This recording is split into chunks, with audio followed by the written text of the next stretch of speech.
தங்களின் படகுகளில் தமிழக வெற்றிக் கழகம் என்று குறிப்பிட்டிருந்தால் அவர்களுக்கு மானியம் வழங்க மறுப்பதா? எதிர்ச்சதிகார போக்கில் நடந்து கொள்ளும் முதல்வர் மு க ஸ்டாலின் தலைமையிலான கபட நாடக திமுக அரசுக்கு தளபதி விஜய் கண்டனம் தெரிவித்துள்ளார். இது தொடர்பாக தமிழக வெற்றிக் கழகத்தின் தலைவர் தளபதி விஜய் வெளியிட்டுள்ள அறிக்கையில், திருநெல்வேலி மாவட்டம் கூட்டுப்புலி மீனவ கிராமத்தை சேர்ந்த எங்கள் கழக தோழர்கள் தங்களின் வாழ்வாதாரமாய் விளங்கும் மீன்பிடி தொழிலுக்கான தங்களின் படகுகளை தமிழக வெற்றிக் கழகம் என்ற பெயருடன் பயன்படுத்தி வந்துள்ளனர். தங்களின் படகுகளில் தமிழக வெற்றிக் கழகம் என்ற பெயரை எழுதியிருந்ததால் அரசு சார்பில் வழங்கப்படக்கூடிய மானியத்தை வழங்க முடியாது என்று அரசாங்க ஊழியர்கள் படகுகளின் உரிமையாளர்களிடம் தெரிவித்துள்ளனர். இது போன்ற எதிர்ச்சதிகார அராஜக ஆட்சியின் வாயிலாக தமிழக வெற்றிக் கழகத்தை முடக்க நினைத்தால் அது ஒருபோதும் நடக்காது.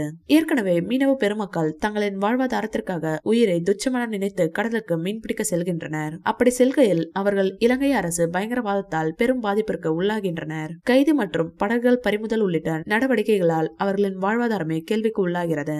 மிக மோசமான சூழ்நிலையில் வாழ்ந்து வரும் மீனவர்களுக்கு முழு அளவில் பக்கபலமாக இருக்க வேண்டியது ஒன்றிய மற்றும் மாநில அரசுகளின் கடமை. ஆனால் மீனவர்களின் பிரச்சனைக்கு நிரந்தர தீர்வை நோக்கிய கச்சத்தீவு மீட்பது அல்லது அதை குத்தகைக்கு எடுப்பது உள்ளிட்ட நடவடிக்கைகளை எடுக்குமாறு தமிழக வெற்றிக் கழகம் உட்பட பல்வேறு தரப்பிலிருந்தும் வலியுறுத்தப்பட்டு வருகின்றது. இருந்தபோதிலும் இது தொடர்பாக ஒன்றிய மாநில அரசுகள் எந்த நடவடிக்கையும் எடுக்கவில்லை. இந்நிலையில் அவர்கள் தங்கள் சொந்த ஊரிலேயே வாழ்ந்தும் அரசால் புறக்கணிக்கப்படுகிறார்கள். மாநில அரசானது அவர்களை ஏதோ அவர்களுக்கும் அரசுக்கும் தொடர்பில்லாதவர்கள் போல் எதிர்ச்சதிகார அரசு பயங்கரவாதத்தோடு நடத்துவது வன்மையாக கண்டிக்கத்தக்கது. மீனவர்கள் தங்களின் படகுகளில் தமிழக வெற்றிக் கழகம் என்று எழுதியிருந்தால் அவர்களுக்கு மானியம் வழங்கக்கூடாது என்று அரசு அதிகாரிகளுக்கு உத்தரவிட்டவர் யார்? படகுகளில் எழுதியுள்ள தமிழக வெற்றிக் கழகம் என்ற பெயரை அழித்தால்தான் மானியம் வழங்கப்படும் என்று மீனவர்களை மிரட்டும் திமுக அரசு.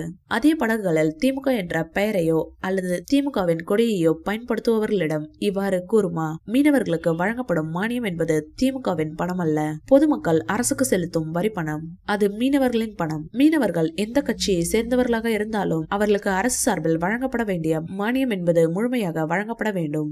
அதை திமுக தனது சொந்த பணத்தை எடுத்து மீனவர்களுக்கு வழங்குவது போல நினைத்துக் கொள்ளக்கூடாது. தமிழ்நாடு அரசு இனிவரும் காலங்களில் இது போன்ற செயல்களை முற்றிலுமாக கைவிட வேண்டும். இல்லையெனில் தமிழக வெற்றிக் கழகம் சார்பில் மாபெரும் போராட்டத்தை எதிர்கொள்ள வேண்டியிருக்கும் என்று எச்சரிக்கிறேன் என தளபதி விஜய் தெரிவித்துள்ளார். இந்த வீடியோ பிடிச்சிருந்தா லைக் பண்ணுங்க, ஷேர் பண்ணுங்க. மேலும் விஜய் சார் பற்றிய தகவல்களுக்கு எங்க சேனலை சப்ஸ்கிரைப் பண்ணுங்க.